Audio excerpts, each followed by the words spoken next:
como usted dijo bien, en nuestras últimas reuniones se ha abierto un abanico de consideraciones. Pienso yo, no sé si me acompaña en esto, que sin perjuicio de que analicemos raíces del pasado que nos tienen un presente que no nos satisface, ¿qué le parece a usted si, frente a la situación que vive el país en general, que es confusa, no es segura, con intereses corporativos encontrados, no es que la Argentina no tenga futuro, pero yo me permitiría decir, como que hago en política, como si los políticos actuales no fueran capaces de diseñar un futuro para la Argentina? Exactamente. Entonces, la propuesta mía... Estamos siempre mirando para atrás. Exacto. Estamos plagados de errores atrás. Y bueno, fíjese, yo soy un hombre, como usted sabe, que en los 70 he tenido una actividad política intensa, pero no me parece a mí bien estar prendido al pasado, porque es caminar como el cangrejo, con el inconveniente que si fuera para uno solo, bueno, vaya y pase, pero todos los años, aunque a usted le parezca mentira, y yo creo que no va a parecer mentira, todos los años nace un 1% de argentinos, ¿cierto? O sea, algo así como 300.000, 400.000 argentinos nuevos, que al cabo de 20 años tienen 20 años y quieren un país distinto. Es que en 20 años se acumula una buena cantidad de millonadas de argentinos jóvenes y encuentran el porvenir totalmente oscuro, indeciso, impreciso, lo que ha llevado a que en verdad muchos jóvenes en la Argentina estudian para emigrar. Exactamente. Entonces mi propuesta es esta, sin perjuicio de que volvamos y retrocedemos en un feedback hacia atrás y hacia adelante, si la Iglesia, como usted citaba recién, o el Código Civil, no hacer las críticas necesarias, pero plantearnos cómo salimos de este embrollo, porque hay cosas muy gruesas en la Argentina actual. Bueno, para salir de este embrollo tenemos que ir a la Revolución de Mayo, porque me parece que la Revolución de Mayo de 1810, es decir, la Revolución Americana en la Argentina, está absolutamente inconclusa. Y es el camino que debemos retomar. No tengo duda. Pasa, si usted observa un poquito, lo que está diciendo usted se repite reiteradamente. Fíjese, la Revolución de Mayo está inconclusa. ¿Qué quiere decir esto? Que es como si dijéramos, ahí hay un manojo de principios orgánicos para una sociedad democrática, de hombres libres, con un tratamiento iguales y viviendo fraternalmente. Ese manojo de principios está ahí. Pero una cosa son los principios, usted es ingeniero. Sí. Usted sabe muy bien que usted hace, como Leonardo da Vinci, un dibujo de una máquina de volar, es un principio formidable. En estos días acaba de salir el Código da Vinci que muestra los dibujos de da Vinci. Pero no voló da Vinci. Es decir, entre los principios y la realización hay un abismo. Entonces, nosotros tenemos al principio de la Revolución de Mayo. Tenemos esa cosa magnífica que es la Constitución de 1853-60. Que cristaliza Claro, como tampoco código. se realizó, está irrealizable. Aunque no sea perfecto, pero digamos, hay declaraciones de derechos humanos de las Naciones Unidas de los años 1947, 48, 49, que todo el mundo los aplaude, pero resulta que uno va por la avenida 9 de Julio y encuentra niños ahí pidiendo un limosna, descanso en pleno invierno, ¿no es cierto? Con 2 millones de trabajadores en negro, otros 2 millones en Villa, y esos que no merecen derechos humanos. Exacto. Vea, y es tan importante esto, tan importante, Guillermo, que yo el otro día tuve una sorpresa para mí que me dolió, porque venía de un nieto mío. Yo tengo un nieto mío que se ha recibido en economía, pero lamentablemente en Massachusetts, es decir, como si fuera Harvard, para que la gente más o menos entiende. Así que entiende de finanzas como nadie. Pero resulta que al llegar e instalarse acá, ha tropezado con piqueteros por todas partes, mugre por la calle, tacho de basura, mucha miseria. Y entonces, muy ingenuamente, me dice, ¿y acá no se pueden tomar medidas y limpiar todo esto? Y yo tuve la sensación que estaba frente a un joven de la SS o de Bosnia de hacer limpieza racial. Entonces, esto por eso digo que lo que nosotros estamos haciendo ahora, que en realidad es hablar, pero si nosotros conseguimos hablar, diseñando un futuro, ¿cierto? Otras cabezas nos van a ayudar en esto, van a producir algo para el cambio de esta situación que es altamente peligrosa.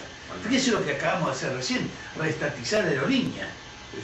Yo, No, estamos en plena... ese fermento que está viviendo la Argentina es el fermento hacia la barbarie y hacia culminar procesos autodestructivos, porque venimos autodestruyendo la Argentina hace 50, 60 años seguramente, o quizá más, pero la situación que se están viviendo son terroríficas. Yo me detengo en esto, Guillermo, estando yo exiliado, yo no sé si puede decir que estuve exiliado, porque acá uno es exiliado delincuente,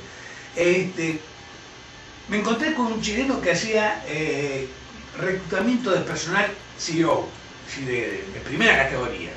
Entonces este chileno me dice muy ligeramente, y yo cuando conscribo así para gerencias, en igualdad de condiciones, si es un argentino, yo prefiero un argentino. A mí me sacrificio, pero me llamó la atención y digo, ¿por qué esa preferencia por los argentinos? O sea, porque tiene una capacidad de improvisación que no la tiene nadie. Es que habla de capacidad de ingenio, de resolución, ¿no es cierto? Problemas imprevistos. Los otros están todos con el manual en la mano. Las habilidades que hemos desarrollado para poder sobrevivir con estas perversas entonces yo reglas le de digo, juego. ahora le dije, vea, es extraño, le digo, Manuel, le digo que tengamos esa condición, el país está estancado. Ah, no, me dice otra cosa. Cuando se juntan todos, colapsa el sistema. Es como si tuviéramos un exceso de energía individual. Hay que pensarlo así. Yo creo que la Argentina, por sus corrientes aluvionales, por su vasto territorio que permite al gaucho Martín Fierro, cuando tiene problemas con la justicia, se va a la Pampa. Y no le echan a nadie lo largo. Es decir, la Pampa ubérrima es síntoma de libertad.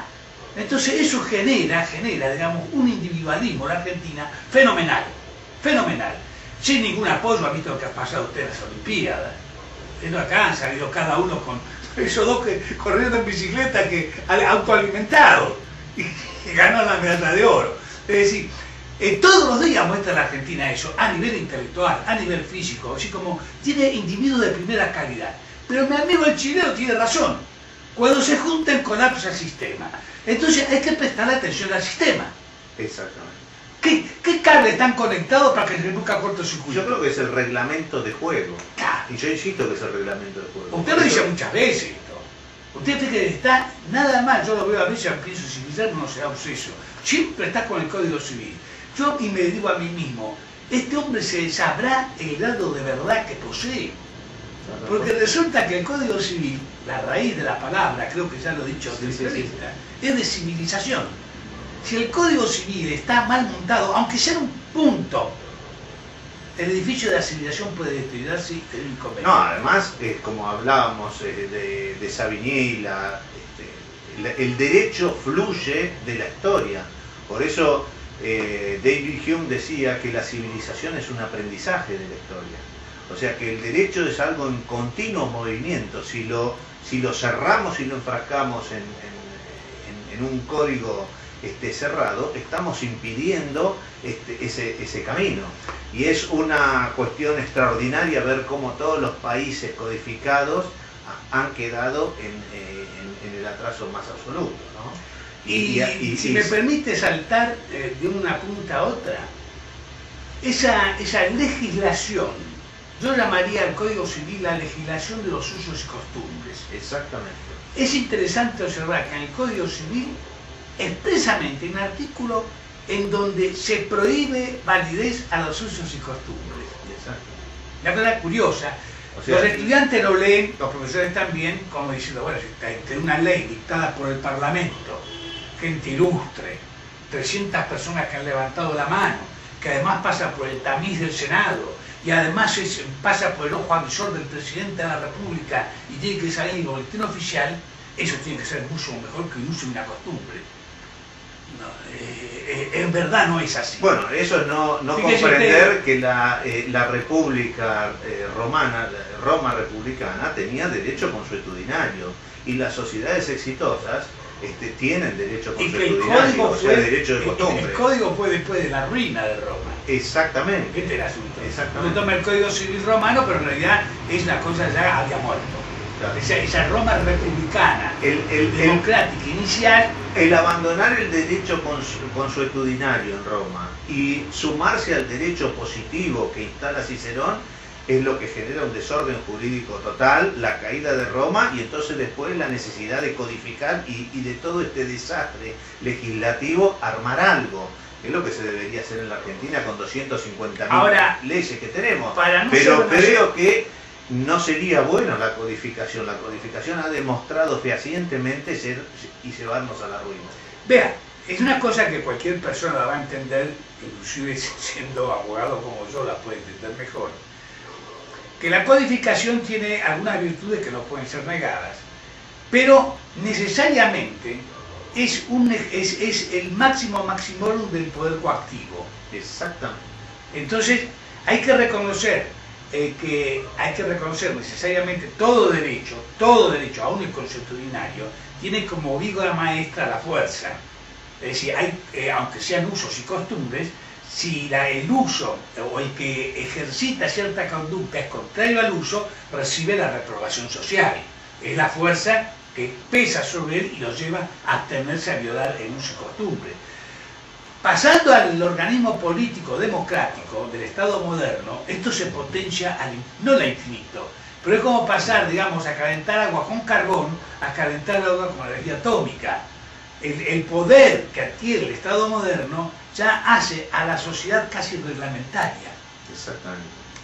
Digo esto porque a mí me gustaría salir de pasamos de lo reglamentario a través del exceso de normas a una situación anómica total por exceso de normas. O sea que fíjese que cuando uno tiene un Estado con 25.000 leyes está en peor situación que en la anarquía. Indudablemente, porque otro precepto del Código Civil, que es el arquitrabe, digamos, del edificio, es que el derecho es conocido tan pronto es publicado. Esto es una ficción jurídica, si dicen, bueno, no puede ser. Ni si fuera así, estaría sobrando la Facultad de Derecho. ¿Para qué vamos a estudiar derecho si no sabemos cuándo es publicado? Entonces es una ficción jurídica. Pero además de esa ficción jurídica, trae esa palabrita que está muy de boga, que usted cita, que es la anomia, que ha llevado a gente muy bien pensante a sacar como conclusión que los argentinos tienen un gen defectuoso. No les gusta cumplir las leyes.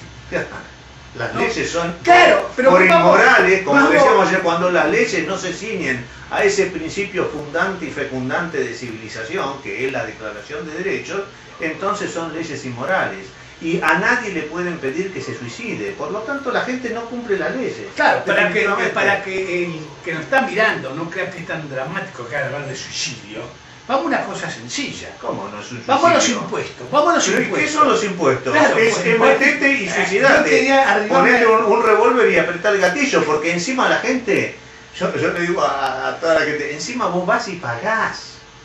Montoya te pone la pistola en la cabeza, pero no gatilla Montoya. El que gatilla sos vos y terminás pagando. ¿Te asusta Montoya? Sí, te asusta. Es un acto terrorista, te asusta. Pero vos finalmente terminás pagando voluntariamente. Es el tema que más me estimula, que le permite a alguien que nos esté escuchando hacer sus propias reflexiones. El artículo 18 de la Constitución Nacional, dictada con un sentido para el derecho penal más bien, pero que es válido para todo derecho. Según el artículo 18 de la Constitución Nacional, nadie está obligado a declarar en su contra. Exacto. Podrán probar que usted es el asesino, todo lo que quiera, pero a usted no lo pueden obligar a que confiese. Esto va de la mano con otro artículo de la Constitución Nacional, muy cercano, que dice: las acciones privadas de los hombres quedan sometidas al juicio de Dios y exentas de la autoridad de los magistrados. Bien. Si pensamos en un delincuente, que es lo que se piensa siempre, el asunto parece fácil.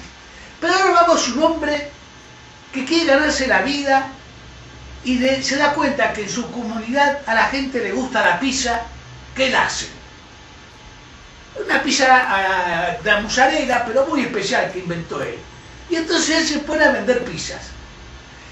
Yo creo que no hace falta ser filósofo para considerar que esa es una acción privada, exenta de la autoridad de los magistrados, mientras no haga pizzas venenosas, pizzas que toda la gente le está pidiendo, ¿no es cierto?, y que los sábados a la noche le compran en cantidad, le hacen hacer una buena diferencia y este hombre tiene un negocio próspero. En ese momento le aparece la FIP y le dice, ¿usted cuánto gana con las pizzas? Y él tendría que contestarla, si fuera un genuino argentino, dice, ¿y a usted qué diablo le importa? Exacto. Es una acción privada que está exenta de la autoridad de los magistrados. A mí la gente me compra la pizza, está muy contento y le vendo la pizza. Y por supuesto que gano, cosa que me alienta a hacer más pizza, y la gente está más contenta porque yo hago más pizza para más gente que hago feliz. ¿Por qué usted viene a meterse en mi negocio? Ah, no, porque ese principio de que usted no debe declarar en contra suyo y que es una acción privada, cae frente al derecho impositivo. Exacto. Frente al derecho impositivo, yo tengo todo el derecho de leer su correspondencia. Está prohibido por la Constitución. Puedo intervenir sus teléfonos, puedo meterme en ese negocio, puedo ver sus libros comerciales. No, pero ¿cómo va a ver mis libros comerciales? Si los libros comerciales son un secreto que yo tengo que usar en mi empresa para guardarme de la competencia.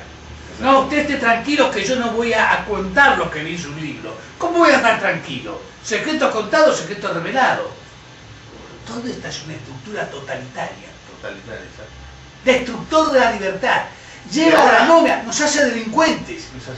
Por eso nos transformamos en una sociedad, una manga de ladrones del primero al último, porque la legislación nos lleva a eso. Claro, porque es un principio adquisitivo. Usted tiene una expresión que yo no estoy seguro, solo usted tiene conciencia, pero no estoy seguro si tiene la suficiente conciencia. Cuando habla del derecho de los modernos y los derechos antiguos. En esta materia, en la antigüedad, decían, tú has blasfemado contra Dios. Y otro decía, no, de ninguna manera, yo no sé. No, ¿cómo que no sé? Al potro. Entonces, con la tortura, le tiraban tanto los miembros de los pies, la mano, le echaban agua que no podía respirar. Confesar. Decía, sí, blasfemaba, visto. Al final confesó. Esto se llama sistema inquisitivo. Exacto. Este es el sistema jurídico que impera los recursos para el Estado argentino, dueño del poder. Exactamente. ¿Qué le parece? Y ahora, dígame una cosa, porque evidentemente vimos el otro día en la reunión que por unas cuestiones que ahora vamos a tratar de analizar, la recaudación impositiva se basa en expoliar al trabajo, al consumo y a la inversión. Que según Alberti son 3 crímenes de lesa América para Alberti. Sin duda. Escúchame, el artículo 14 de la Constitución es una invitación. El preámbulo invita a todos los hombres del mundo que quieran habitar el suelo argentino. Y de esos hombres, podemos imaginarlo, dirían, pero ¿cómo voy a vivir? ¿Me van a dar de comer ustedes? Entonces la Constitución le contesta, no, usted tiene el 14, usted trabaje y todo lo que gane con su trabajo es para usted. ¿Qué tal? Entonces se explica que se han vivido 3 millones de italianos, alemanes, polacos acá. Esto es un paraíso en el mundo terrenal. Poder trabajar y ser dueño del producto de su trabajo. Ahora, frente a eso, la Constitución aparecen las leyes positivas, diciendo, trabaja y perecerás. Que reglamentan su ejercicio, pero que pero están en contradicción. Desnaturalizan su principio. Claro, desnaturalizan su principio porque están en contradicción con el principio fundante, que es la Declaración de Derechos. Claro. Contradicen. Por lo tanto, son inconstitucionales. Pero vamos a analizar entonces una cuestión básica que fue el fundamento de la Revolución de Mayo de 1810 y que precisamente el Código Civil la dio por tierra. Y que creo que nadie en la Argentina conoce y me gustaría desarrollar con usted, que es la ley de enfiteusis. ¿Qué consistía la ley de enfiteusis impuesta por la Revolución de Mayo de 1810? Es muy importante la pregunta que usted me hace, porque generalmente en las ciencias políticas y sociales que se estudian en este país, primero que se ignora la existencia de esa ley, y algunos pocos que la conocen hablan pavadas. Dicen que esa ley fue dictada para obtener préstamos Baring Brothers. Exactamente. Con lo cual, ya claro, entonces es la piel del demonio, es para la entrega del país. Esto es todo un macanazo, toda una mentira feroz. El asunto empieza con la Asamblea del año 13. Asamblea del año 13 que declara libertad de vientres, no más esclavos, y esto tenía que ir conciliar con cómo se accedía a la tierra. ¿Cómo se va a acceder a la tierra? Entonces lo que dicta la Asamblea del año 13, y los gobiernos ejecutivos entonces, aunque parezca mentira a los argentinos de hoy, es la prohibición absoluta de ventas de tierra. La tierra va a quedar, hoy digamos para el Estado es un término feo, estatización. No, la tierra es la herencia de la sociedad argentina mientras tenga vida. Esto no se puede vender. Como uno no puede vender la madre, vender el padre, vender el hijo, no se puede vender la tierra. Bueno, este es el principio. Sí, pero si usted habla así, está hablando de comunismo. No, estoy diciendo porque la empiteusis era un derecho real que le permitía al hombre adueñarse de la tierra casi de por vida, enajenarla. Escúcheme, Guillermo. Sí. ¿Por qué no explica qué es la empiteusis? Claro, pero es importante que no hablo como comunista, sino que yo le invito al que me escuche que lea el Levítico 25. El Levítico 25 del Antiguo Testamento dice Jehová: esta tierra es mía, no os apropiéis de ellas, usadla y gozadla con vuestro trabajo. Así que en todo caso es un comunismo de ese tipo. Claramente que soy pariente de Jehová. No, sí. Está bien, bueno, pero aclarado eso, este principio que es fundamentalmente cristiano, judeo-cristiano, antipagano, no era el principio romano de propiedad.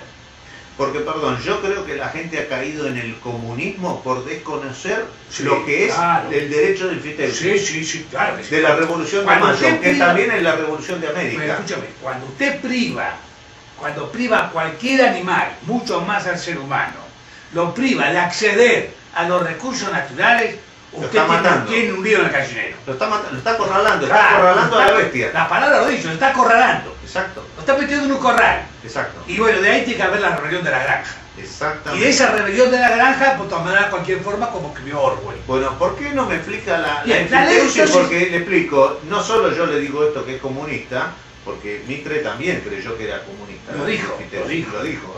Exacto. Pero claro, pero vamos a ver de qué se trata la empiteusis. La idea está nacida en Mayo, borrosa, pero traída por Manuel Belgrano, es de origen fisiocrático.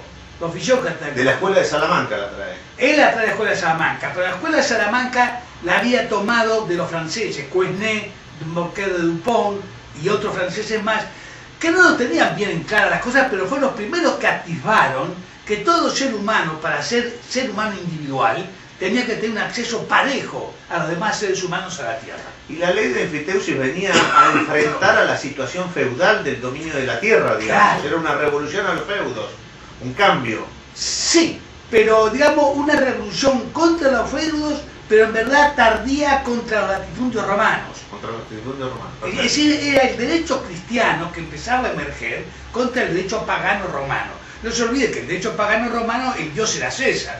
Claro, en realidad la empiteusis es una rebelión contra el latifundio. Exacto, en el fondo. Exactamente.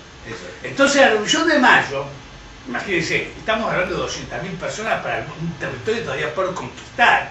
Había que fijar un principio de orden, cómo se iba a acceder a la tierra. La primera medida de la Asamblea año 13 es congelar, no se puede vender tierra. Hasta que digamos cómo se va a organizar eso. Entonces hay debates, José María Paso, Manuel Belgrano, Mariano Moreno, todos se interiorizan a través de Manuel Belgrano de que el sistema de adquisición privada de la tierra, identificar la tierra con una motocicleta o con una botella de whisky es negativo. Hay que buscar otro sistema. Entonces, como sistema, adopta ese nombre de empiteusis, que sería como algo así como alquiler de la tierra. Toda la que usted quiera, pero va a pagar un canon por el valor que la tenga. Un canon fijado por el mercado de tierras. Fijemos el canon en 10%, exagerado, por decir algo. La tierra vale 1.000 pesos, usted tendrá que pagar 100 pesos por año. ¿Y eso era el diezmo? Bueno, ahí le suena, ¿ves? Como en el mundo feudal, era el diezmo, porque se aplicaba, el señor feudal aplicaba el diezmo a su sirviente. Se quedaba con el 10% de la cosecha. Todo esto se acumula en la idea de los hombres de Mayo, grandes conocedores de la historia, de la Revolución Francesa, y entonces inventan la ley de empiteusis, yo lo digo en grueso, sin entrar en detalle, que es no entregar la tierra en propiedad, sino en arrendamiento. Con una distinción entre la tierra urbana y la rural. Perdón, acá un pequeño interrupción.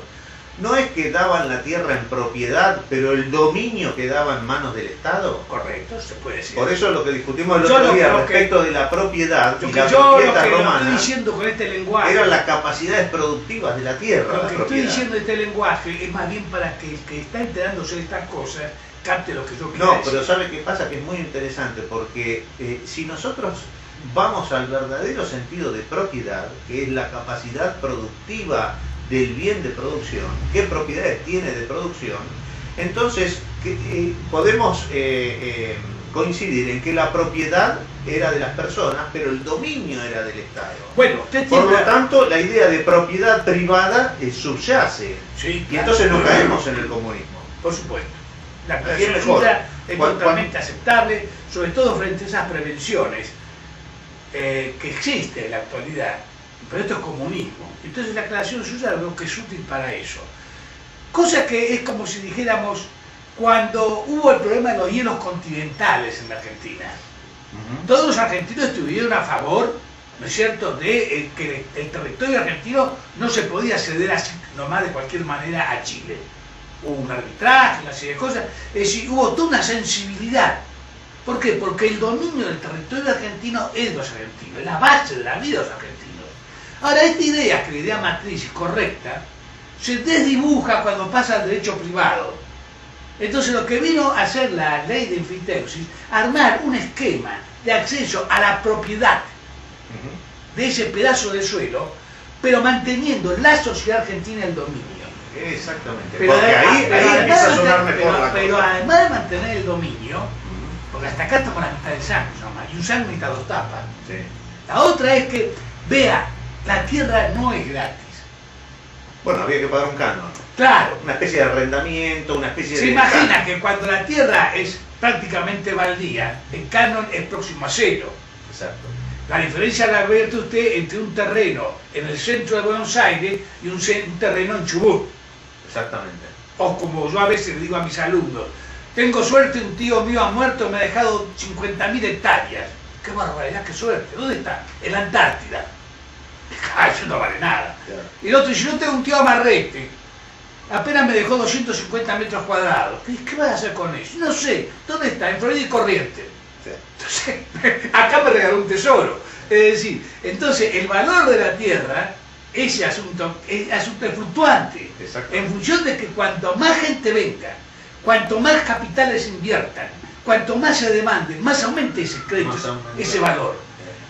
Más aumenta, y esos eran los fondos con que contaba el Estado para financiar. Claro, esa es la idea del sueldo de mayo. Por lo tanto,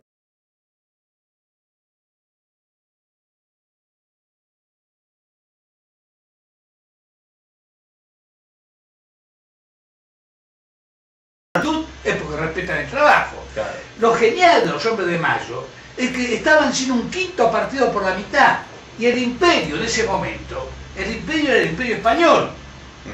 Entonces, ¿quién iba a traer los capitales acá? Los españoles, y yo que echar a los españoles. La única posibilidad era el imperio naciente, muy modestamente naciente de Gran Bretaña. Estaba en puja con el gobierno. Entonces, esta ley de enfiteusis es expuesta de esta manera. Señor, nosotros queremos préstamos, capitales, para desarrollar el país. Bueno, pero no vayamos ¿Con qué paga usted? Le pregunta al gobernante argentino. Señor, si nosotros no cobramos impuestos y ofrecemos la tierra gratis, este país se puebla. Si se puebla, la tierra tiene un valor. Nosotros garantizamos el préstamo con ese valor. Perfecto. ¿Está claro el asunto? Por eso que los créditos ingleses ayudan a la inmigración argentina. Que el crédito se perdió, pero malsanamente, porque se gastó para la guerra con el Brasil, no se dio un centavo. Bueno, es parte de la historia financiera argentina. Bien. Pero como idea, perfecto, fue la idea más genial, un país vacío, con salvajes merodeando la capital todavía. Y traer capitales para invertir realmente es la cosa más inteligente que se ha hecho en el país. Bien. Ahora, volvamos entonces, la confusión que tuve yo al principio respecto a que la enfiteusis era comunista y que Mitre también la tuvo, está simplemente en cómo usar los términos. Si el dominio es del Estado y la propiedad es privada, entonces estamos frente al respeto a la propiedad privada. Yo, respecto de la declaración de Mitre, que es incuestionable porque está en las declaraciones y discursos que hizo la Cámara de Representantes de Buenos Aires, Pero acá hay que ser, para ser un poco también ecuánime. Estamos hablando de mayo de 1826. Lo de Mitre estamos hablando de 1860. Es decir, ha acabado el rosismo, que es el feudalismo restaurado del viejo imperio español. Ahora vamos a hacer la Gran Argentina. Ya había salido un par de personas en Europa, decidido el fantasma del comunismo sobre Europa, 1848, Carlos Marx y Engels. Exacto. ¿Cierto? De proletariado del mundo unido. Tenemos la revolución de 1830 en Francia, la de 1848. Y perdón, el comunismo aparece como una mala interpretación, porque lo que la enfiteusis hace entonces es a la tierra terriblemente productiva. Absolutamente. Y cuanto más productiva es, mejor.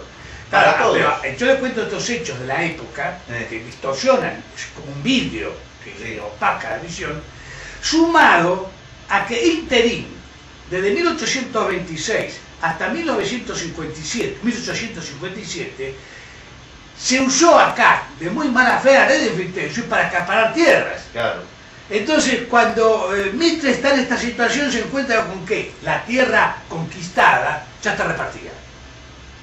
Entonces había que decirle a hombres o mujeres, ¿no? La familia casada. Ahora, perdón, acá hay una cosa. Hay que pagar el canon por 100.000 hectáreas. Claro, porque la enfiteusis traía de la mano el canon y se Sí, negaban sí. a pagarlo. Y cuando uno se niega a pagar el canon, ¿no perdía la enfiteusis No, y pasaba a otros? Hay un solo caso en la vida de la ley de enfiteusis, hay un solo caso en que los propietarios se negaron a aumentarlo, a pagarlo. Pagarlo lo pagaron. Lo ponemos.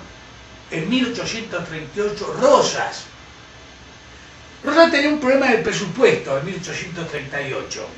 Nada novedoso, un buen administrador era, pero ese año las cosas no vieron bien. Y entonces fue el único proyecto que le rechazó una Cámara de Representantes, que era todo obsecuente. Aumentar el canon de la Dijo, enfiteusis. hay que aumentar el canon. No, eso no. Lo sacaron carpiendo y Rosa retiró el proyecto. Es decir, eso es lo que muestra la enorme reacción que tiene el terrateniente. Pasaba en Roma, pasaba en Francia. Lo que pasa que es eso condición de ser humano. Perdón, lo que pasa es que esa enfiteusis, lanzada en principio, no logró la repartija de la tierra. Lo que hizo fue una usar mala repartija de la tierra. No, permitió los latifundios. Vea, para ser sincero, le doy este ejemplo para que me entienda, ¿no? Yo creo que usted me entiende, pero para que Sí, no, pero yo creo que no entiende la gente. Sí. Yo estaba en México y me dice una chica, creo que voy a conseguir mi nacionalidad mexicana. ¿Y cómo vas a conseguir? Era difícil, porque me caso. Ah, no sabía que tenía novio. No, pero me caso con un homosexual. ¿Cómo con un homosexual? Y decir, porque con un cierto pago que yo le hago, me caso con él, es mexicano, yo adquiero la nacionalidad mexicana. Usted convendrá conmigo que el matrimonio no fue inventado para adquirir nacionalidades.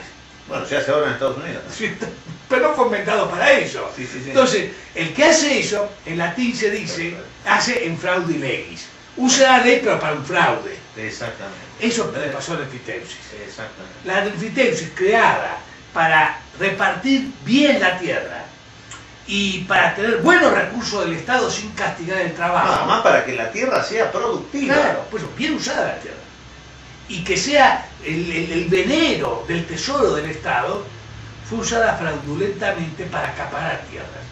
Era cuestión de anotarse en el registro, lo cual se convierte... Tierras que normalmente quedaron improductivas. Pero escúcheme, cuando usted se hace dueño de 60.000 hectáreas y tiene el arado Mancera, me quiere decir cómo lo produce. Todavía estamos en la época de que se desjarretaban las vacas salvajes. Es decir, la ambición era tener tierra por como diciendo, como aún hoy se hace. Claro. Alguien que recibe 60.000 hectáreas recibe, yo no sé para qué las tendré, pero a algún momento va a valer algo esto. Claro. Es porque se sabe que el hombre depende de la tierra. El que acapara la tierra acapara un futuro. Está bien. Bueno, entonces, ¿por qué? Entonces, este es un proyecto magnífico, mal implementado, como dice Alfredo Palacio. La enfiteusis es un proyecto magnífico que fue mal implementado porque permitió la acaparación de la tierra. Pero lo cierto es que tampoco había gente suficiente en esa Ni gente, ni recursos, hay que tener catastro. Está bien. Aún hoy tenemos problemas, hoy no tenemos un catastro de la propiedad adecuado para soluciones correctas, salvo en las ciudades. Porque la enfiteusis era media legua por 2 leguas y media, o sea, una unidad económica para cada enfiteuta. Claro. Ahora, acá se llegaron a repartir 40 leguas cuadradas Y bueno, vea. de campo, o sea... Nada más que en recompensa, un hombre como Dorrego, Sí, él recibió 2 millones de hectáreas. claro. Díaz Vélez recibió todo lo que a superficie actual de Bahía Blanca hoy Bueno. y alrededores. ¿Por qué termina Vélez Sarsfield con la ley de enfiteusis y decide a los propietarios, o sea, a los enfiteutas y propietarios de la tierra, entregarles también el dominio? ¿Qué le cambiaba para que haga esta jugada? Bueno, yo creo que era la situación social. Y acabo de decir, una Cámara de Representantes obsecuente frente a un dictador como Rosas, cuando se toca esa galladura, le hace frente al dictador. Sí. No, usted haga lo que quiera, usar la cinta Punzó, eche fusil a Camila Gorman, haga lo que quiera, pero esto de la tierra no lo toca. Entonces, esto con el dictador. Ahora viene la batalla de Caseros. Pero perdón, ¿para qué lo sacan la enfiteusis? Si la enfiteusis estaba ahí, está bien, la tierra era poco productiva, está bien. Pero la enfiteusis en verdad, sí. yo diría, en ese momento, el momento de organizar la enfiteusis, estando establecida, Claro. medidas de política de Estado. Había que reglamentar la enfiteusis, Bueno, porque en realidad primero, Rivadavia da un decreto en que no dice ni cuánta es la superficie, ni por Exacto, cuánto tiempo, exacto. ni nada. Es una idea. Había que, Es la es misma como un idea, principio, es la misma había que idea. reglamentarlo. Escúcheme, la misma idea que está en el preámbulo de la Constitución, Ajá. que esta Constitución se dicta para todos los hombres del mundo que quieran habitar el suelo argentino. Sí. Bueno, pero la Ahora, gente no viene y entra por la puerta como quiere. ¿Qué necesidad tuvo Vélez Sarsfield de modificar Yo necesidad eso? como necesidad así imperiosa. Porque eso es una herida de muerte a la Revolución de Mayo. Sí, pero Y a la tragedia argentina. yo creo que puede deberse, puede ser una conjetura, no puede tener los repliegues de las decisiones de Vélez Sarsfield o de Mitre, los hombres de la época, incluyendo un hombre como Sarmiento que venía instruido de Norteamérica, favorable a esa idea, que su famoso Chivilcoy programa, y sin embargo es bajo su presidencia que ocurre esto. Entonces yo creo que hubo, digamos así, una decadencia intelectual entre el exilio, la dictadura, el cambio de pensamientos en el mundo, la caída del derecho. ¿No ve usted una contrarrevolución la caída al derecho de los antiguos? Sí, eso Claro, ya ocurría con Rosas. Sí, hay una contrarrevolución contra la Revolución de Mayo desde el inicio. Pero además hay una contrarrevolución en el mundo. El mundo se vuelve muy positivista. Fíjese que lo mismo ocurre con el Código de Napoleón. Cuando, lo que la gente no sabe, perdónenme esta digresión, Guillermo, si me permite. Cuando se produce la Revolución Francesa en 1789, la población de Francia era entre 24 y 25 millones de personas, de habitantes. ¿Sabe cuál es la cantidad de propietarios? 180.000 propietarios. Repartidos en tres: la iglesia, la nobleza y la monarquía. O sea que había, para decirlo prácticamente, 24 millones sin tierra. La gente cree que la revolución fue con la Bastilla. ¿Qué es con la Bastilla? Fue con el registro de propiedad. Quemaron el título de todos los nobles y hubo una repartija de tierra de tal magnitud que en Francia pasó, después de la revolución, a tener 10 millones de propietarios. Que eso fue lo que formó el ejército francés, imbatible. Creo que el ejército de Prusia, que el ejército de Austria. Eso lo hizo la Revolución Francesa. La revolución fáctica, el hecho. Perdón, ¿y el Código Napoleónico no terminó con eso? Claro, pero el Código de Napoleón, frente a ese hecho, Sí. bueno, ahora tenemos 10 millones de propietarios. Basta ya, listo. Lo que entra No, los mismos propietarios. Claro, La gente que está en la villa, claro. Todos es quieren ser napoleónica. varones feudales. Claro, aunque tenga un terreno de 4 metros. Entonces los 10 millones dijeron, no, el código, este es el código que necesitamos. Listo. ¿Sabe Hasta cuál- acá, la enfiteusia ¿Sabe está cuáles acá. son las punto. consecuencias hoy? Todavía hoy Francia no puede levantar cabeza y ser un país agricultor. Exactamente. No hay cosa más servil que el agricultor francés. Exactamente. Queman la naranja de los españoles cuando pasan por el mercado común europeo. Dejémoslo de lado. Entonces, vamos a hacer esto. Vélez termina con la ley de enfiteusis le da, además de la propiedad de que tenía el dominio enfiteuta, perpetuo. le da el dominio perpetuo. Sí. Y con eso el enfiteuta se transforma en un barón feudal. Claro. Y dice, vengan inmigrantes, que en vez de tener siervo de la gleba voy a tener arrendatario. Y esa renta de la tierra, en vez de ir para el Estado, va a venir para mí. En realidad, ¿Está claro esto? ¿Está bien? Sí, pero vamos a modificarlo un poquitito. A ver. Si hubiera sido así, no hubiera habido nadie. No hubiese venido nadie. Claro, si dice, vea, vengan para acá, que los voy a tener como siervo de la gleba. No, arrendatario se va a llamar ahora. Gringos vengan que van a Ni ser tampoco arrendatarios. arrendatario. Se fundaron pueblos. Entonces el varón de bueno, no me olvidé el nombre, fundó Moisés Viri. Y se fundó Carlos Casares. Se iban fundando pueblos. El dueño del latifundio tenía 60.000, 70.000 hectáreas. Dedicaba 500 hectáreas a fundar el pueblo. Ajá. Y a ese pueblo además muchas veces le daba pequeños lotes de terreno al granjero. Entonces esto lo hacía propietario, pero en muy corta medida. Pero de un terrenito. De un terrenito. Esto Igual lo que el vemos señor ya con- feudal le daba una, en la villa le daba una Exacto. localidad. Es el mismo fenómeno que en el El siglo mismo. XII y XIII en Claro, Europa, claro. cuando se crean las villas.